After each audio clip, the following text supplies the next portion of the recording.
Achieve कर लिए, और जो बिलीव नहीं किया वो लोगों ने क्या अचीव किया, तो वो भी आपके सामने होता है, जो लोग इस बिजनेस में नहीं आते। तो ये बात ध्यान रखेंगे हम पूरे फॉलोअप के दौरान, कि लोग आपके भरोसे को चेक करते हैं, और आपको भरोसा है तो निश्चित रूप से आप लोगों को भरोसा दिला सकते हैं। और मैं पूरे सेशन के दौरान जो सवाल के जवाब इसलिए भी दे रहा हूँ कि आपके अंदर के जो भी डाउट्स अगर थोड़े बहुत भी रह जाएंगे तो वो खत्म हो जाएंगे आज के बाद, और आपका कॉन्फिडेंस लेवल हमेशा हाई रहेगा। साथियों, कल तक के जो सवाल देखे उससे हम थोड़ा आगे बढ़ते हैं, और हमारे सामने कई बार सवाल आता है, कंपनी लीगल है कि नहीं, कंपनी की कानूनी स्थिति क्या है। तो ये सवाल जब भी आता है, कुछ टेक्निकल सवाल, क्वेश्चंस आज आपके सामने मैं रखूंगा और उसके जवाब। तो ट्रिपल अप का फॉर्मूला जो हमने बात की बिल्कुल सही है, आपने जो चिंता जाहिर की है कि कंपनी लीगल है कि नहीं, और ये इस टाइप के सवाल आना स्वाभाविक है, क्योंकि जब भी कोई अच्छा काम होता है तो कई सारे गलत लोग भी उस फील्ड में आ जाते हैं। तो कंपनी अच्छी है कि नहीं या लीगल है कि नहीं जानना जरूरी है। तो मुझे भी जब इस कंपनी के बारे में जानकारी मिली तो इसके बारे में पता किया, और पता चला कि निश्चित रूप से कंपनी लीगल है, 100% कानूनी रूप से सक्षम कंपनी है। कंपनी को जो जो फॉर्मेलिटीज इंडिया में चाहिए रन करने के लिए कानूनी रूप से, वो सारा फॉर्मेलिटीज कंपनी ने पूरा किया है। जैसे कंपनीज एक्ट 1956 के तहत रजिस्टर्ड है, साथ ही साथ भारत सरकार के सारे टैक्सेशन को पूरा करती है, कंप्लायंस पूरा करती है, इसीलिए जीएसटी नंबर लिया हुआ है, पैन नंबर है। इसके साथ साथ 2016 में जो सबसे बड़ा काम डायरेक्ट सेलिंग को लेकर के गवर्नमेंट ने किया, डायरेक्ट सेलिंग की guideline lie. Consumer and affair ministry ने, खाद्य और उपभोक्ता मंत्रालय ने उस गाइडलाइन के अनुसार सेफ शॉप काम करती है, और सबसे पहले रजिस्टर्ड करने वाली कंपनियों में सेफ शॉप का नाम है।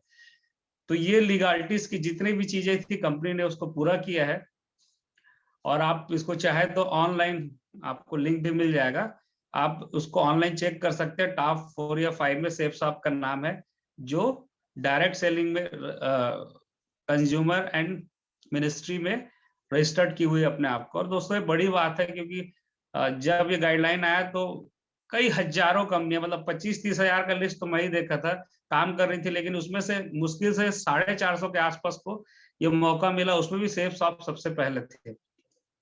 तो ऑनलाइन ये आप लिस्ट भी चेक कर सकते हैं, एमसीए में जाकर के चेक कर सकते हैं, जो गवर्नमेंट की साइट है, ये इनके बारे में पूरी कंपनी का डिटेल आप वहां पे चेक कर सकते हैं। तो कंपनी पूरी तरीके से लीगल काम करती है, ये आप बता सकते हैं। साथ ही साथ जब भी जैसा कानून भारत का बोलता है उस हिसाब से आप, कंपनी ने हमेशा उस हिसाब से अपने अंदर परिवर्तन किया और हमेशा लॉ को फॉलो किया। हमारी कंपनी लॉ पे, एथिक्स पे काम करने में बिलीव करती है। तो इस तरीके से आप चेक कर सकते हैं, और लिटरेचर में आप इसके बारे में डिटेल देख भी सकते हैं। साथ ही साथ हम एक तरीके से और समझाते हैं जब भी लोगों को, कि सर आप ध्यान दीजिए कि सेफ शॉप के साथ जो कंपनियां हैं, हमारे साथ जो पार्टनर कंपनियां हैं, वो अपने अपने फील्ड की दिग्गज कंपनियां हैं। आज मैं बात करूं रेमंड्स की, आज मैं बात करूं ग्रासिम की, रिलायंस की बात करूं मैं, और आज मैं बात करूं क्लब बर्गोइंग की, या मैं बात करूं श्री श्री रविशंकर जी के श्री श्री तत्व, जिनके प्रोडक्ट्स भी हमारे साथ अवेलेबल है, टाई अप है। कहीं ना कहीं ये देश ही नहीं, पूरे दुनिया में कारोबार करने वाली बेहतरीन बड़ी कंपनियां हैं। और जब ये कंपनियां सेफ शॉप के साथ भरोसा की है, हाथ मिलाई है, तो क्या लगता है, क्या इन्होंने सेफ शॉप के बारे में थोड़ा छानबीन नहीं किया होगा? निश्चित रूप से किया होगा, क्योंकि आप और हम जब किसी को दोस्त बनाते हैं तो हम भी देखते हैं वो व्यक्ति कैसा है, तो हम दोस्ती भी करते हैं तो लोगों को देख के करते हैं। तो क्या लगता है, जब इतनी बड़ी बड़ी कंपनियां सेफ शॉप के साथ मिल करके अगर टाई अप की है, तो इन्होंने भी चेक किया होगा, इनको भी तो अपना नाम देखना है, इन्होंने भरोसा किया होगा, तो निश्चित रूप से हमसे ज्यादा जानते हैं, तो हम भी इस कंपनी पे भरोसा कर सकते हैं। तो इस तरीके से आप इस पॉइंट को क्लियर कर सकते हैं। फिर एक सवाल आता है कि क्या कंपनी ने रिजर्व बैंक ऑफ इंडिया से लाइसेंस लिया है, आरबीआई से लाइसेंस लिया है? तो साथियों, हमको समझना होगा कि आरबीआई से लाइसेंस कौन सी कंपनियां लेती है।